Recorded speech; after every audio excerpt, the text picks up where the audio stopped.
بسم اللہ الرحمن الرحیم۔ ایک شخص نے سوال کیا کہ اللہ کے یہاں دیر ہے اندھیر نہیں، کیا اس طرح کے الفاظ استعمال کر سکتے ہیں؟ کیا یہ الفاظ انسان کو کفر تک پہنچا دیتے ہیں؟ جواب: یہ ایک اردو کا محاورہ ہے جس کا مطلب یہ ہوتا ہے کہ اللہ کے یہاں انصاف ہے۔ اگر آج کسی کو اس کا انصاف نہیں ملا، یعنی اس کا حق نہیں ملا، اس کی سزا نہیں ملی، تو کل ضرور ملے گی۔ اس کا حق ضائع نہیں ہوگا۔ اسی طرح اس کی دعا آج قبول نہیں ہوئی تو انشاءاللہ کل ضرور قبول ہوگی۔ یہ الفاظ ہیں، یہ محاورہ ہے۔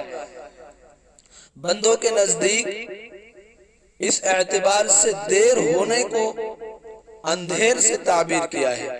اس جملے سے انسان کفر تک تو نہیں پہنچ سکتا، البتہ اللہ تعالیٰ کی ذات و صفات ہر قسم کے نقص و کمی سے پاک ہے، اور اللہ تعالیٰ ہر کام کو اپنی مرضی کے مطابق اس کے وقت مقررہ پر انجام دیتے ہیں۔